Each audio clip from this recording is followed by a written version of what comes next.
Joining us now is Tina Freitas. Tina, the wife of Nick Freitas. We're hoping that Nick runs for Congress in the 7th District, trying to talk him into that. And that might be an interesting race there. Nick Freitas, Abigail Spanberger. We'll see how that goes. But we'll have to see what Amanda Chase does. And, of course, that's based on what God tells her to do, whether to run for Congress or governor. So we'll have to find out from God before we can get a straight answer from Amanda. Joining us now, though, is Tina Freitas. Tina, thinking about running for the House of Delegates. Tina, thanks for being with us. Thank you for having me. Now, Tina, you and Nick could become the new power couple of Virginia. Really, you could be the power couple. You're in the House of Delegates. Nick is in federal office. It could be. Tell us why you are thinking about running for the House of Delegates and challenging Republican Emmett Hanger in a primary. Yes, actually, it's Senate. Did I say House of Delegates? I'm sorry, State Senate. That's okay. It gets very confusing, right?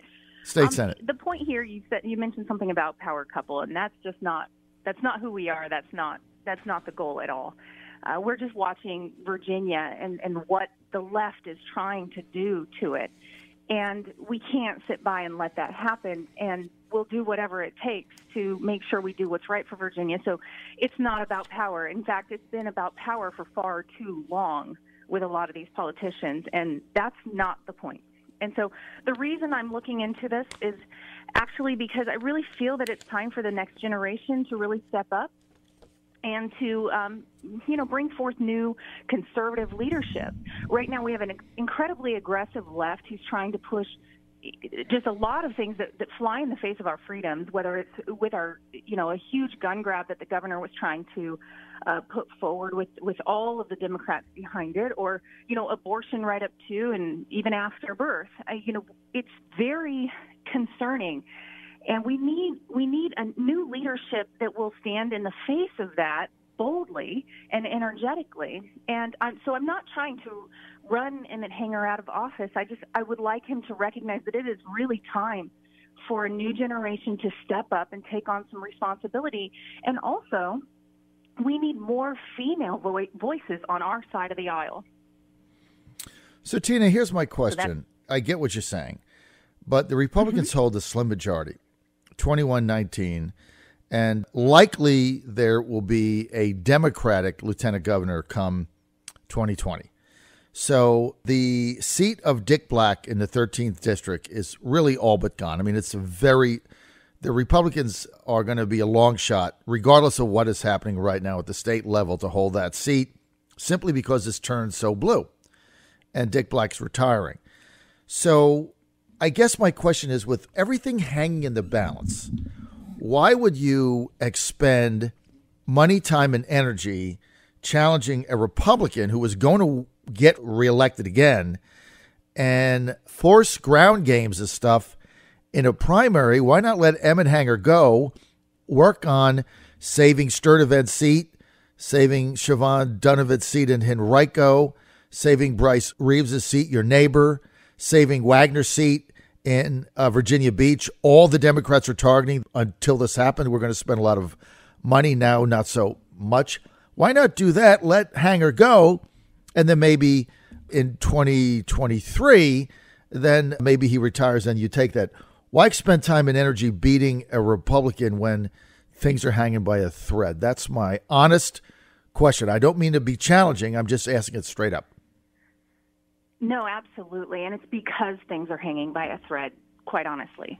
We have the very real potential of the left completely sweeping us in the House, and that would be just due to this redistricting that this judge put down. And we're hoping that won't happen, but let's face it, the left has really rigged things to make that happen. And as we watch everything pushing through, just sludging right through, and it's coming up against our leadership right now, and our leadership's killing it. But once that is no longer in place, the only stopgap we have in the Senate is Emmett Hanger. If we even hold the Senate, you just have one person, that really all they need to do is flip one person. And I know that Emmett Hanger really, he's about compromise. But the problem is this is a new, very aggressive left that's not interested in ever coming and compromising our direction. They want to always compromise their direction, and we just cannot afford to have our only stopgap between these bills just flooding through into the governor's desk, our only stopgap being someone that is mentally focused on compromise. We can't do that. If we've lost all of this, we cannot just, have our only stopgap be that. We have to have somebody that is bold and ready to fight and ready to vocalize what it is we believe in, because we're really facing a complete takeover by a left who is totally enamored with socialism, and that's dangerous. So that's why I'm still thinking about this. It's because we're hanging by a thread. Okay, so Tina, let's get to some policies that you're upset with Emmett Hanger on. Because, as you say, the past is going to predict the future. And Emmett Hanger is known as a moderate Republican who compromises. He's also chairman, co-chair of the Finance Committee, along with Senate Leader Republican Tommy Norment. So let me ask you this. I get the Medicaid expansion thing. I was for it. So I think Emmett Hanger did the right thing, and I was 100% behind it when it passed. So that, putting Medicaid expansion aside, there's some Republicans and conservatives like me that just believe it was the right thing to do. So let's put that aside. Other than Medicaid expansion, what other votes has Emmett Hanger done that have really upset you that would spur your primary challenge? Okay. Well, first of all, I want to focus here and let you guys know that this is about the bills themselves and not about Emmett Hanger, because he wants to compromise with people. He wants to reach across the aisle. I believe his intentions are good. This is not about the goodness of the man. This is just about the voting record. I got it.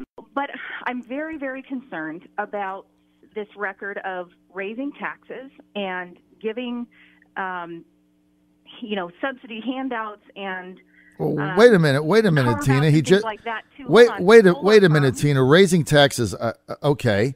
I'm asking. I'll give you three. Because he just wait. He just voted. How about that? He just voted in favor of the tremendous tax cut compromise between the Senate Finance Committee that was written up by Tommy Norment, and they got the governor Northam to agree to it, because right now Ralph Northam can't get to YES on something fast enough. This is a rebate of $220 per couple, and it raises the deductions going forward by 50%, $4,500 in Virginia for single. What is it, $9,000 for a couple?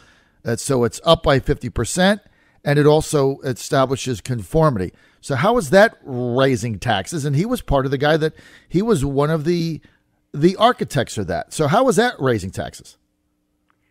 Well, I never said that he only raises taxes. I've said that he voted for the three largest proposed tax increases in Virginia history, along with other gas taxes and various taxes all along the way. To build roads. I'm not arguing this. Yeah, he voted for McDonald's tax increase to build roads, Tina. And Warner's and Cane's. Well, that was 20 years ago. That was 30 years ago. Still a mess, and we got nothing out of it out on this side of the district, on this side of Virginia. So, yeah. Well, so the reason they were pushing for that was to fix I-81 out there. That's how it was sold out there. But look, everybody's still. I mean, it's still a very dangerous stretch of highway. It's not fixed, and now we're talking about tolls. Well, is he for tolls on 81? Yes. Well, that was okay. That's a reason. Okay, now we're getting somewhere. Okay, that's a reason to challenge him. Tolls on 81, dumb idea.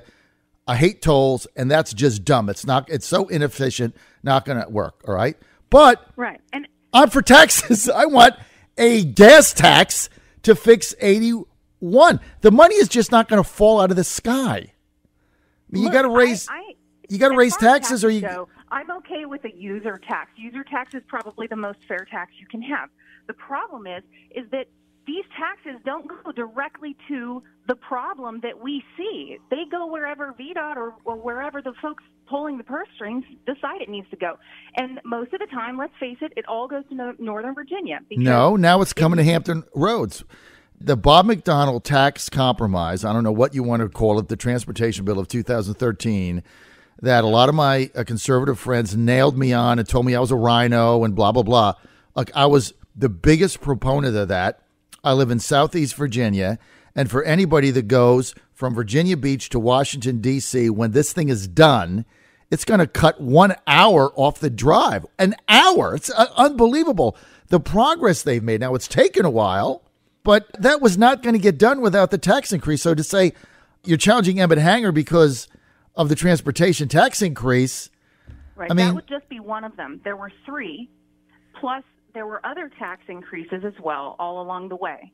It's also something where I don't believe in cronyism, and there's a lot of folks that don't see this as cronyism, but when you're taking money from your taxpayers and you're paying large Silicon Valley solar firms to come and put in solar farms in Virginia, I'm sorry, that is not a good use of your money. It's not a good use of my money. Why are we dipping into our pockets and giving it to these billionaires to come over here and build solar farms? I mean, this is the kind of thing I'm talking about, bill after bill after bill.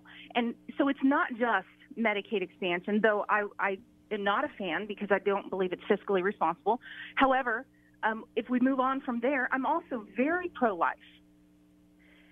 My very best friend is an abortion survivor. I cannot imagine life without her 2 daughters, her husband. I can't even imagine it.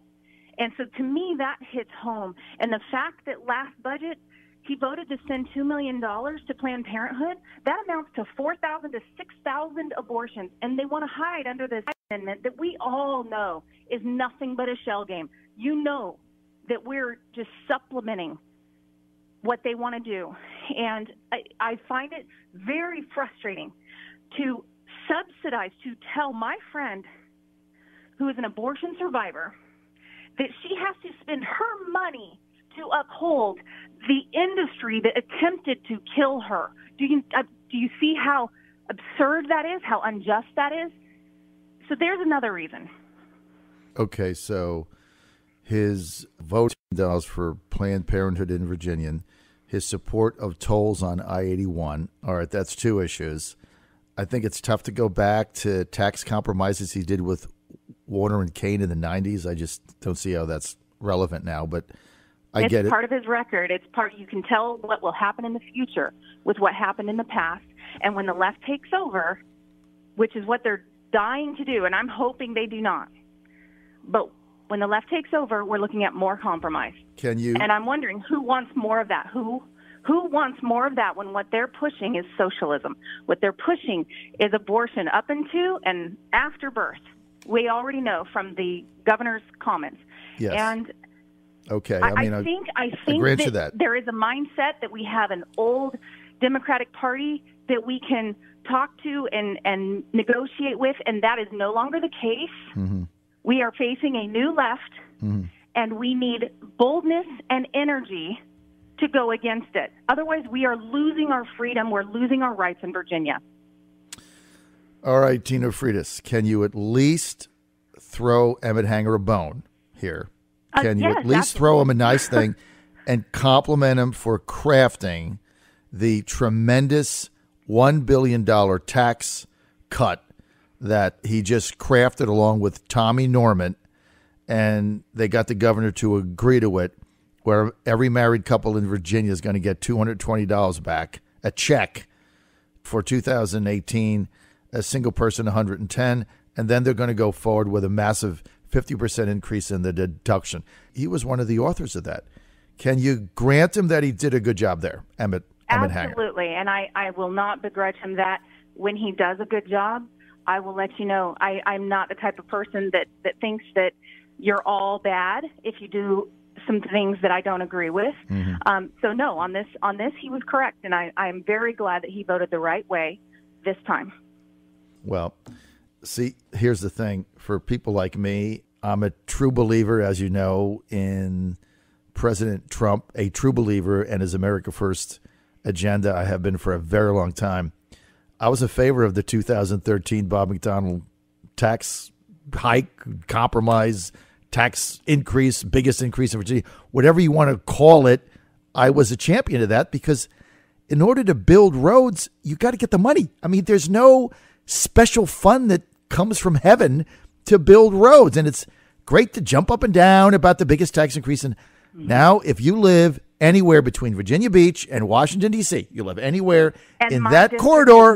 My district lives near 81, and my district is not being heard, and my district needs their voice to be heard in Richmond. We don't want our senator to be representing Northern Virginia. It's your senator, but he's also got to make. I-81 is still a mess. But I mean, tolls aren't the answer. Look, if you just run against him on tolls, I get it. I mean, I could rationalize that. Okay, you hate tolls. I hate tolls. They're dumb, and they certainly don't make any sense for 81 whatsoever, in my judgment. And so, okay. Now, let me just ask you one other question, okay? And then we have to take off. And I appreciate your candor and honesty. Gambling. Are you going to get in there and then vote no on sports gambling and casinos? Look, I am about freedom, personal and individual freedom. I'm about people being able to operate voluntarily in the free market. And as long as the government is not supplementing and subsidizing, then I'm about freedom. Now, I understand that can be a contentious issue, but it's not my place to tell you what to do with your money because I'm not for that. I'm not for government-imposed force. So if you were, Tina Frieda, if you were in the state Senate in 2020 and casino gambling came up in Virginia, would you vote yes or no? I can't tell you that because I do not know what would be in a bill like that. It would be casinos. Have special favors. No, a lot of times have special favors. So I don't do special favors for business. There's no special favors. You open up a casino and you get 10%. 10% goes to taxes. Okay, let me ask an easier one.